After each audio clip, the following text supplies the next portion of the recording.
다니엘의 70제주가 좀 잘 이해가 안 된다고 하시는 분이 있어서 준비를 좀 했습니다. 원래는 이제 에베소 교회 다음에 스모나 교회를 해야 되는데 요 부분 우리가 하고 다음에 이제 스모나 교회 하겠습니다. 다니엘 70주는 다니엘서 9장에 이제 지난번에 한번 살펴봤던 그 내용인데 다니엘 70주와 7년 대환란입니다.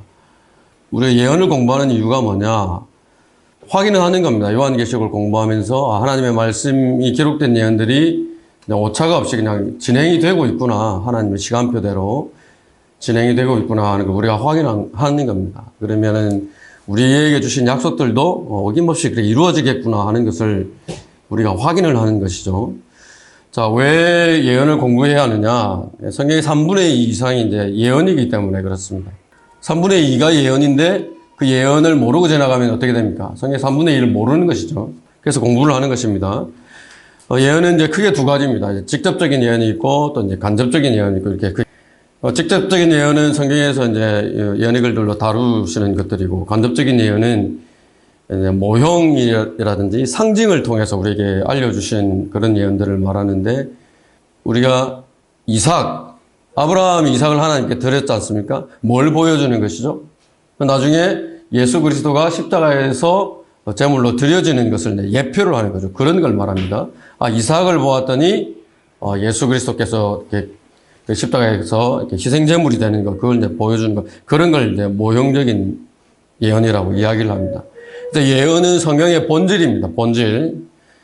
베드로후서 1장 19절을 한번 찾아보시죠. 베드로후서 1장 19절에 우리에게 더 확실한 예언의 말씀이 있으니 날이 새어 샛별이 너희 마음에 떠오르기까지 너희가 어두운 것에서 빛나는 빛에 주의하듯 이 예언의 말씀에 주의하는 것이 잘하는 것이니라. 여기서 나오는 이 샛별은 태양을 말합니다. 태양, 의의 태양이신 예수 그리스도를 말하는데 이 샛별이 너희 마음에 떠오른다는 것을 뭘 말합니까? 공중에 오셔서 우리를 부르시는 그 사건을 이야기를 합니다. 이 주님께서 우리를 불러주실 그때까지 뭘 하는 게 잘하는 것이라고 그랬어요?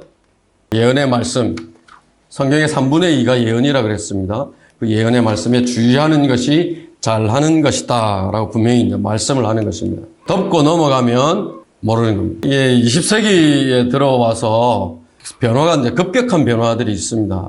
과거에는 한 50년이라든지 100년이 지나야 일어나는 변화들이 1년 만에 어떤 이런 변화들이 생기는 겁니다. 뭐 하는 장면 같습니까? 전쟁하는 장면. 1차 대전입니다.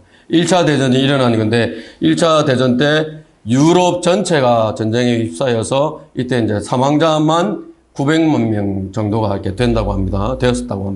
2차 대전 때는 몇 명이 죽었냐면은 7,300만 명이 죽었는데 1차 대전 때는 유럽만 전쟁에 휩싸였었는데 2차 세계대전 때는 유럽, 아시아, 아프리카, 아메리카까지 거의 전 세계가 이렇게 전쟁의 도가니에 이제 들어가게 됐던 겁니다. 이건 뭐냐면 이제 핵 폭발을 하는 핵전쟁입니다. 핵무기, 원자탄, 중성자탄, 수소폭탄. 지금 우크라이나 전쟁 때 한참 많이 나왔죠. 무인입니다, 무인. 드론입니다. 드론 폭격기. 사람이 타고 있지 않는 데 가서 목표한 지점에 폭탄을 투하를 해서 살상을 하는 그런 것들. 이런 게 지금 이제 개발이 돼 있는 것이죠. 이런 변화들이 급격하게 일어나고 있는 겁니다. 우리가 이제 예언을 살펴보는데 예언의 중심은 뭐냐면은 큰 물줄기 하나가 이스라엘이죠. 이스라엘의 회복과 관련되어 있는 건데 1948년에 전 세계로 흩어져 있던 이스라엘이 국가의 형태로 다시 팔레스타인 땅에 이제 모이면서 세계의 이제 이슈화가 되기 시작한 것입니다.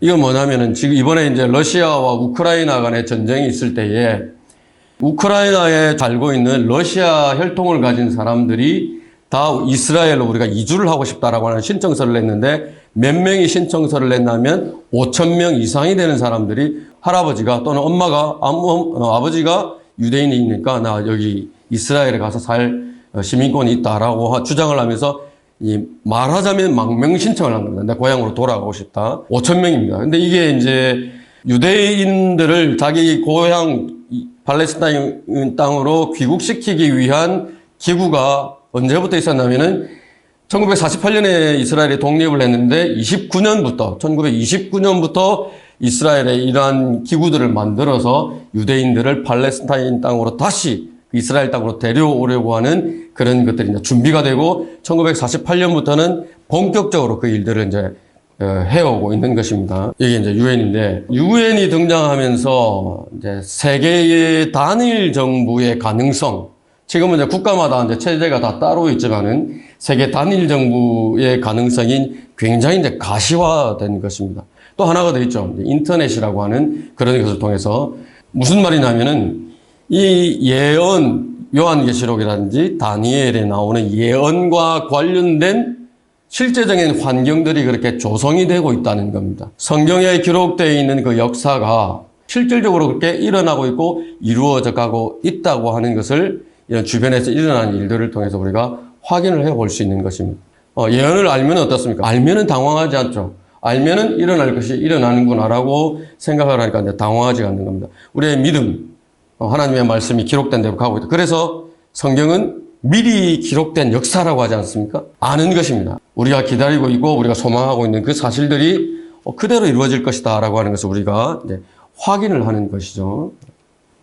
자, 다니엘의 70개 주와 대환란. 이건 최근 이제 요한계시록, 말씀 보존학교에서 나온 요한계시록과 다니엘서를 가지고 여러분들 공부하시면 좋겠습니다. 이스라엘이 언제 멸망을 합니까? 721년, BC 721년에 아시리아에 의해서 이렇게 멸망을 합니다. 앞에 이제 열왕기하 17장에 말씀이 있는데, 이스라엘 자손이 여로보암이 행한 그의 모든 죄들을 따라 행하고 그 죄들에서 떠나지 아니하였으므로 주께서 이스라엘을 그의 목전에서 제거하셨으니 이는 주께서 그의 모든 종 선지자들을 통하여 말씀하신 대로였더라. 그리하여 이스라엘이 그들의 본토에서 아시리아로 끌려가 오늘에 이르니라. 아시리아로 이제 끌려간 겁니다. 이유는 뭐라고 그랬습니까? 배교한 겁니다. 하나님을 떠나서 다른 신들을 섬기고 다른 신들을 쫓았기 때문에 하나님께서 이스라엘을 아시리아에 맡기셨는데, 언제 했냐면은 BC 721년에 이렇게 버린 겁니다. 우리 한번 여기 조금만 더 찾아보시죠. 열왕기하 17장을 한번 조금만 찾아보십니다. 말씀드렸던 내용들을 조금 이제 구체적으로 설명을 하고 있는 부분인데, 열왕기하 17장 15절 보시면요. 15절에 또 그들이 주의 규례들과 주께서 그들의 조상과 맺으신 주의 언약과 그들에게 증거하신 주의 증거들을 거절하고 헛된 것을 쫓아 허망하게 되었으며 주께서 그들에게 당부하시어 그들의 주위에 있는 이방인들과 같이 행하지 말라고 하셨는데도 그들을 따라갔더라. 그들의 하나님의 모든 계명들을 떠나서 자기들을 위하여 주조한 형상들, 즉 두 송아지를 만들고 한 아세라를 만들었으며 또 하늘의 모든 군상에게 경배하며 바알을 섬겼더라.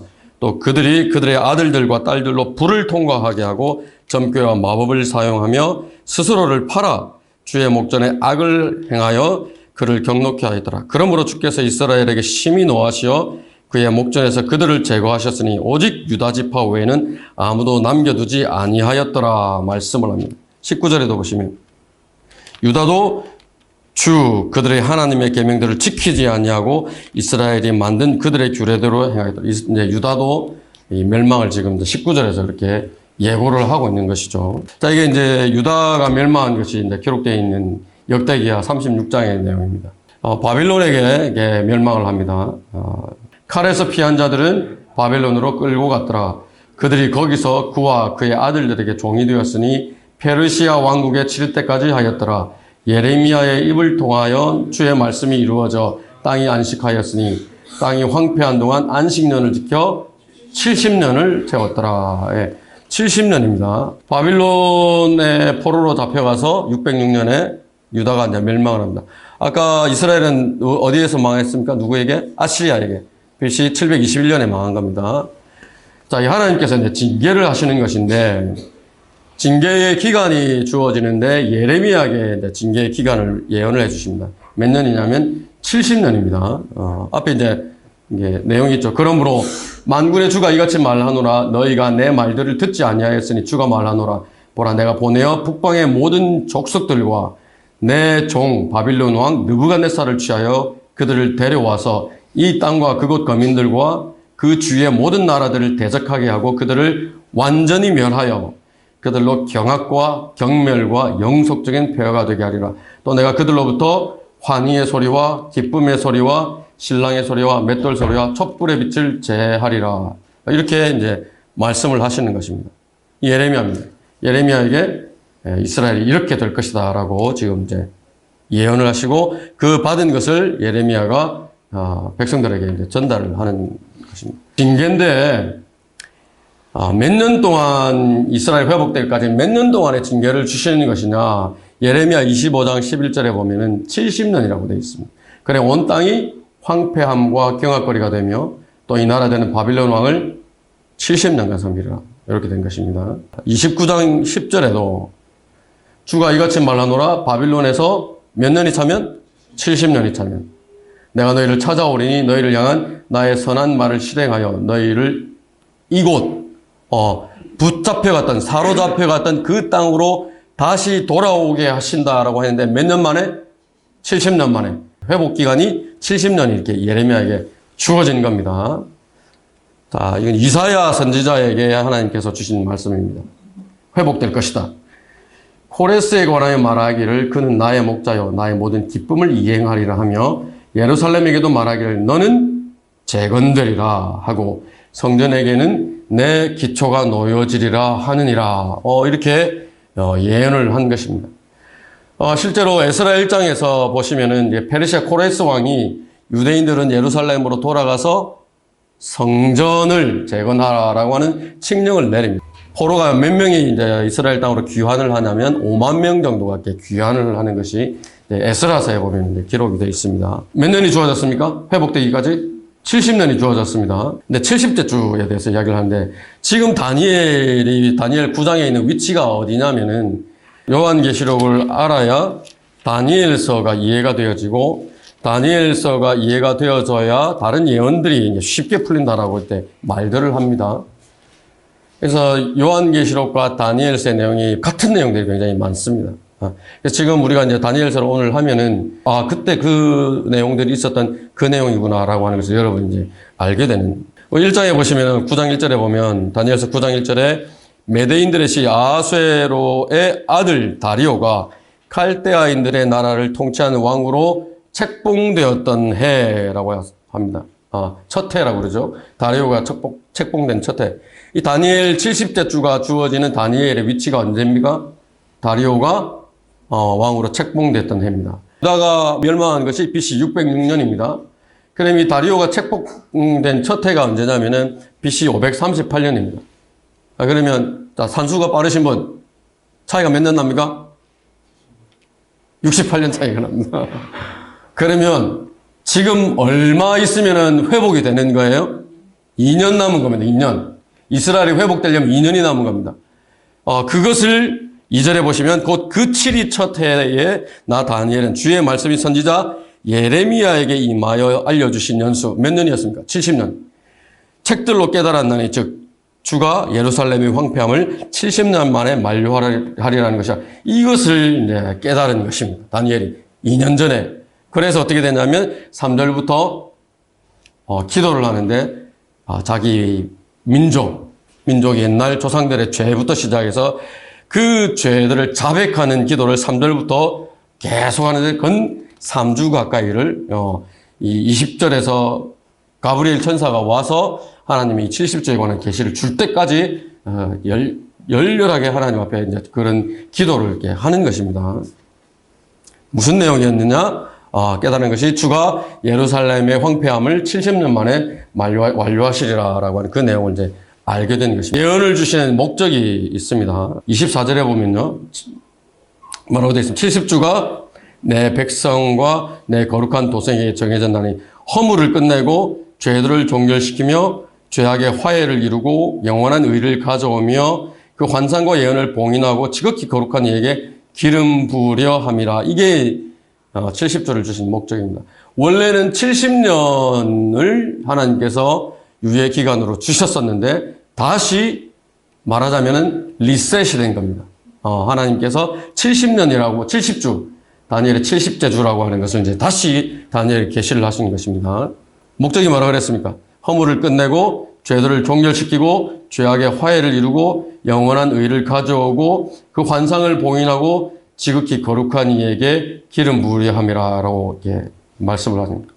여기에서 이루어진 것이 있습니다. 예수님께서 오셔서 가지고 오신 것이 있습니다. 어떤 겁니까? 예, 죄악의 화해를 이루고라고 합니다. 우리가 고린도서 5장에서도 암송을 하는 부분이죠. 하나님께서 그리스도 안에 계셔서 세상을 자신과 화해하게 하시며 그들의 죄가를 그들에게 돌리지 않게 하시고, 그 부분은 예수님께서 오셔서 이루어진 것인데, 나머지는 어떻습니까? 영원한 의를 가지고 오셨지만 이루어졌습니까? 거부되었습니다. 그래서 이 예언의 대부분의 예언들이 그냥 아직 성취되지 않고 대부분의 예언들이 남겨져 있는 것입니다. 자, 그러면은 이 70주는 언제 다 끝날 것인가? 또 언제 시작되는가 하는 것입니다. 언제부터 시작이 됩니까? 예루살렘을 복원하고 건축하라라고 하는 명령이 나오는 데입니다. 9장 25절. 알고 깨달으라. 예루살렘을 복원하고 건축하라는 명령이 나오는 때부터 메시아 통치자까지 7주와 62주가 될 것이요. 언제부터 시작이 됩니까? 예루살렘을 복원하고 건축하라고 하는 명령이 나오는 때부터 나옵니다. 왕에게 지금 이제 술잔을 바쳐든 사람이었는데 왕에게 이제 술잔을 이렇게 내미니까 왕이 그러죠. 야, 네가 건강한 줄 아는데 왜 얼굴이 그렇게 안 좋아? 안색이 그렇게 나빠라고 묻는 겁니다. 이 느헤미야가 순간적으로 기도를 하죠. 순간적으로 기도를 하고 자기 마음에 하나님 앞에 기도했던 것들을 왕에게 그대로 고하는 것이 5절입니다. 왕에게 말하기를 왕께서 기뻐하시고 왕의 종이 왕의 목전에 은총을 입었다면 나를 유다 즉 나의 조상의 묘들이 있는 성읍으로 보내시어 나로 그 성읍을 재건하게 하소서. 예루살렘 성전이 아닙니다. 예루살렘 성입니다. 성읍을 재건하게 하소서 하니라. 8절에 보시면 또 왕이 살림감독 아삽에게 칙서를 주사 그로 전에 속한 궁의 문들과 성읍의 성벽과 내가 들어갈 집을 위한 들보들을 만들 제목을 내게 주게 하소서 하자 내게 임하신 하나님의 선한 손을 따라 왕이 내게 허락하였더라. 이겁니다. 왕의 제가를 받아서 예루살렘 성을 이제 회복을 하는 겁니다. 그래서 예루살렘을 복원하고 건축하라고 하는 명령이 내려지는 때부터 이 70주가 시작이 되는 것입니다. 근데 우리 다시 다니엘서 9장으로 오셔서요. 다니엘서 9장으로 오셔서 26절에 보시면 뭐라고 되어 있습니까? 25절 보시면 그러므로 알고 깨달으라 예루살렘을 복원하고 건축하라는 그 명령이 나오는데 언제입니까? 느헤미야 2장에서 있었었죠. 메시아 통치자까지 7주와 62주가 될 것이요. 그 거리와 성벽이 재건되리니 곧 고난스러운 때들이라. 7주와 62주면 69주죠. 62주 후에는 메시아가 끊어질 것이나 그러면 앞에도 7주가 있으니까 69주가 되는 겁니다. 그죠? 9주 후에는 메시아가 끊어질 것이나 라고 되어 있습니다. 70주면 날수로 치면 몇 철입니까? 77이 49, 490일이죠. 490일입니다. 자, 성벽을 수리하는데 얼마 걸린다면 느헤미야서 6장 15절에 보면은 52일이 걸립니다. 그 다음에 예루살렘을 재건하는 데는 시간이 얼마나 걸리냐면 12년이 걸립니다. 그런데 메시아가 언제 오냐면 이때부터 메시아 통치자가 예수님이 언제 오십니까? 400년 정도 지나서 오십니다. 자, 그러면은 무슨 결론이 내립니까? 이 70주라고 하는 것이 문자적으로 하루를 치는 것이 아니구나. 왜냐면은 메시아 통치자까지 7주와 62주라고 했으면 69주인데 지금 400년 후에 오시지 않습니까? 그죠? 그래서 이 70주가 490일을 말하는 것이 아니다라고 하는 결론을 이제 얻게 되는 겁니다. 연일체계라고 하루를 이제 1년으로 계산하는 게 나오는데 이는 민수기 14장에 보면은 가나안 땅을 정탐하러 갔던 이 이스라엘의 12지파의 대표들이 돌아와서 악한 보고를 하죠.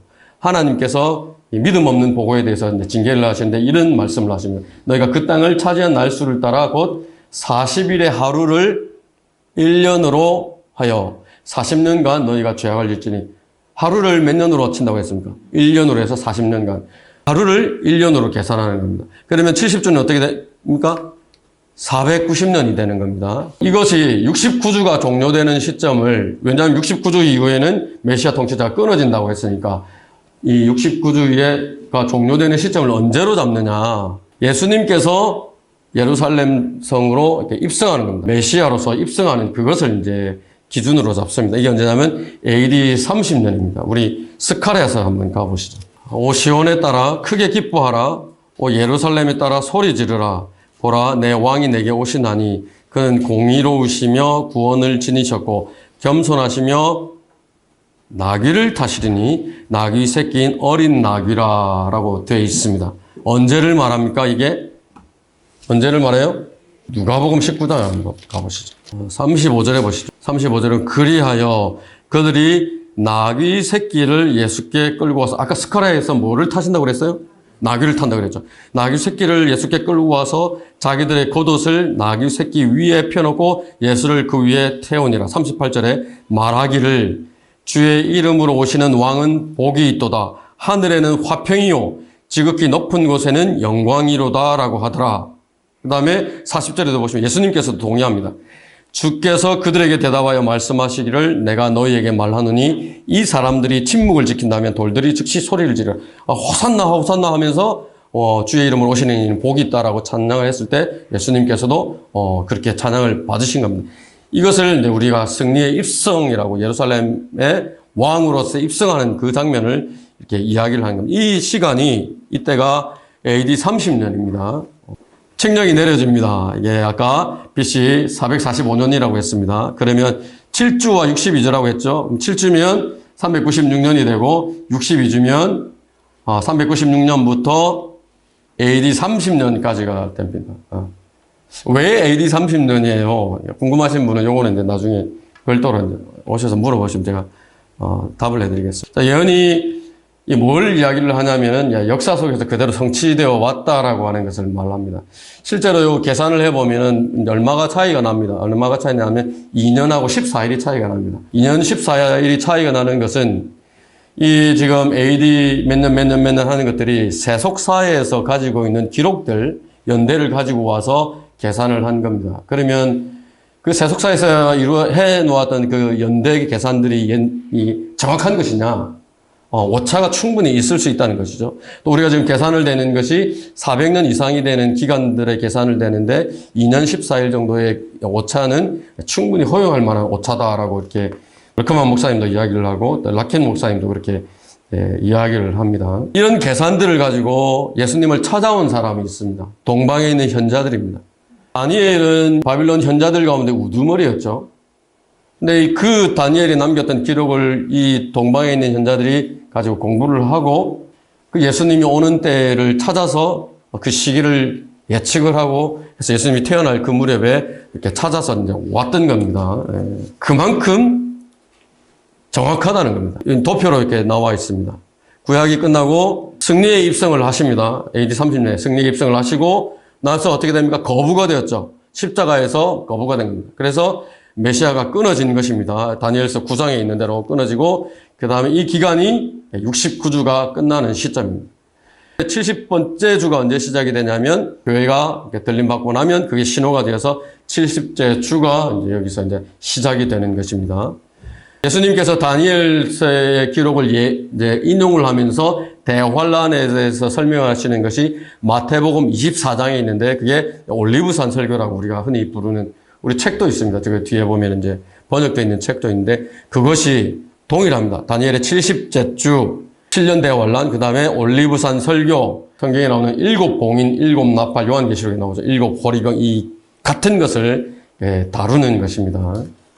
우리 이제 다시 이제 다니엘서로 가보시죠. 다니엘서 9장 26절에 다시 보십니다. 또 장차 올 그 통치자의 백성이 도성과 성소를 파괴하리니 그 끝은 홍수로 뒤덮일 것이요. 장차 올 그 통치자의 백성, 도성과 성소를 파괴하리니 역사 속에서 두 번 있었습니다. 그죠? 유대인들이 포로로 잡혀갈 당시 606년에 무갓네살에 의해서 바빌론에 의해서 이렇게 황폐화됩니다. 예루살렘 성전이 황폐화됐던 게 또 언제 있었습니까? 티투스 장군에 의해서 AD 70년에 로마의 군대에 의해서 이렇게 황폐화되었습니다. 적그리스도에 의해서 종교 로마에서 미래의 이 일들이 이제 있는 것입니다. 과거에 두 번 이루어졌던 것이 다시 한번 대환란 기간 동안에 이것이 세 번째로 파괴될 것이 이제 예고가 되어 있는 것입니다.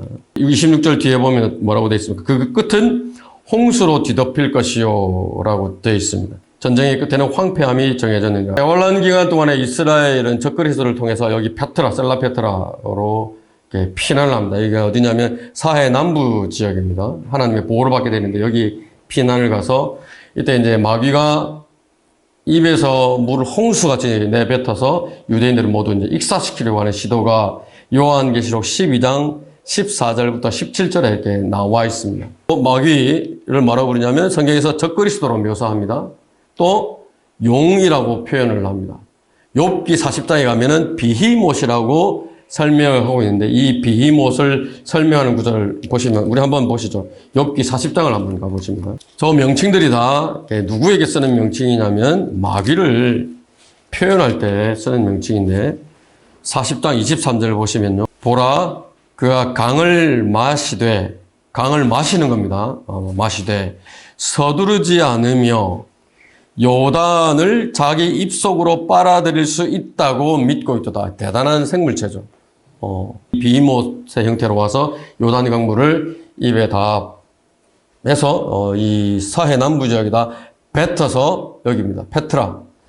지도에 보시면 여기입니다. 위에 있는 호수처럼 생긴 두 군데가 이제 사해인데 여기에서 강물을 받아서 요단 강물을 먹어서 여기다 내뱉게 되는 것입니다.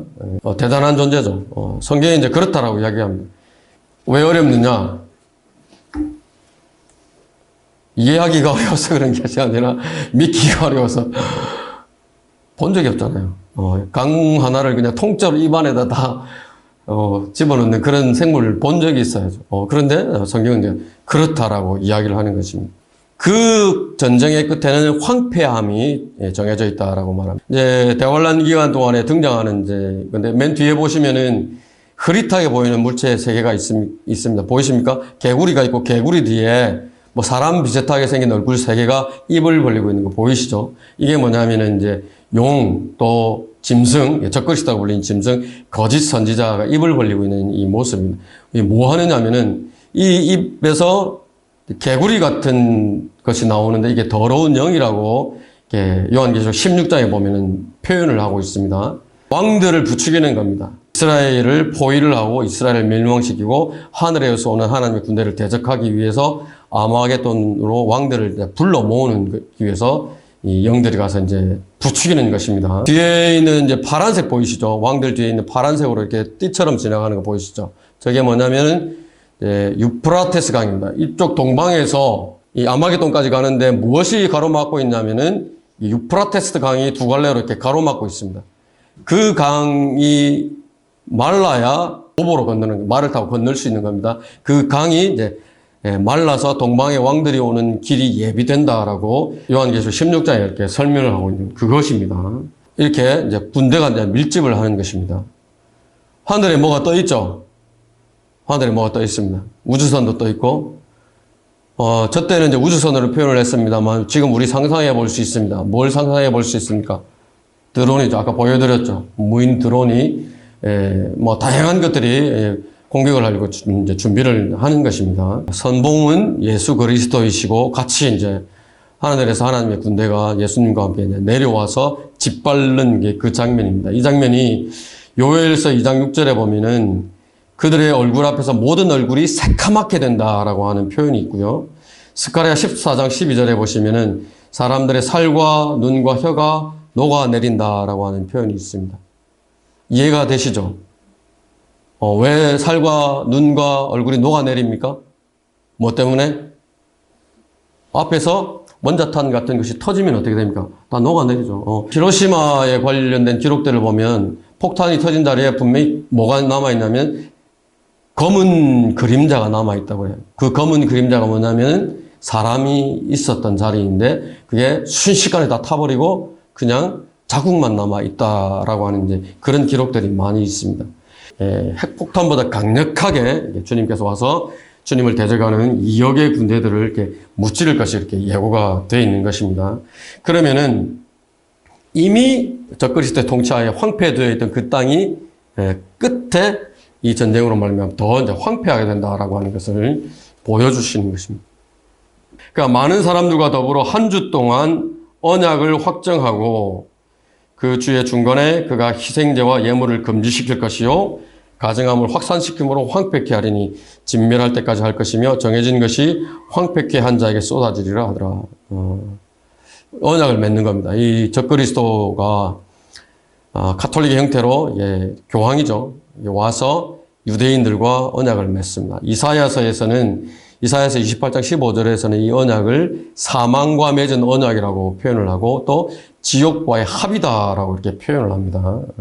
뭐냐면은 이제 경배, 성전에서 하나님께 제사 드리는 것을 보장을 해주는 그런 이제 언약을 확정을 하는데, 우리 보시면은 27절에 보면은 전체 이스라엘이 아니죠. 많은 사람들과 한 주 동안 언약을 확정한다라고 합니다. 이스라엘 전체가 아닙니다.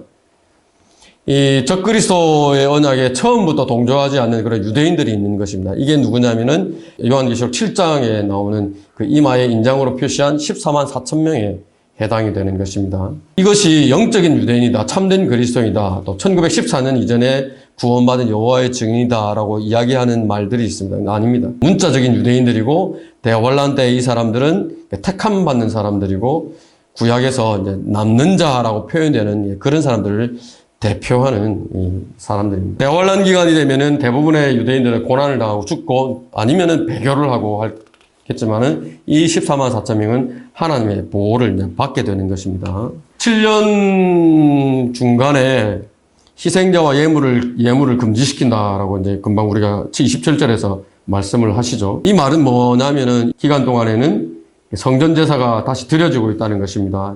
다시 말하면 성전과 또 이 성전이 재건되어 있을 것이다라고 하는 것을 보여주는 겁니다. 다시 이제 파괴가 되는 것입니다. 아까 우리가 앞에서도 살펴봤죠. 적그리스도가 이 성전 제사를 금지시키고 자기가 이제 서서 자기 형상에게 경배하도록 강요를 합니다. 이것을 27절에서는 가증함을 확산시킨다라고 이렇게 표현이 되어 있고, 데살로니가 후서 2장 4절에서는 하나님의 성전에 앉아서 하나님처럼 보여서 자신을 하나님으로 한다라고 이렇게 설명을 하고 있습니다. 정해진 것이 황폐케 한 자에게 쏟아지리라 말합니다. 짐승과 거짓 선지자가 유황불못의 산채로 던져지는 것입니다. 이렇게 해서 다니엘의 70째 주가 종료가 되는 것입니다. 7년 대환란이 막을 내리는 것입니다. 예수 그리스도께서 통치하시는 천년왕국 시대가 이때부터 이제 다시 펼쳐지게 되는 것입니다. 이 다니엘에게 주신 다니엘의 70째 주에 관한 이제 내용들입니다. 요한계시록하고 굉장히 많이 연결이 되죠. 예언은 미리 기록된 역사라고 했습니다. 그래서 하나님의 말씀, 기록된 말씀 그대로 잘 이루어져 가는 겁니다.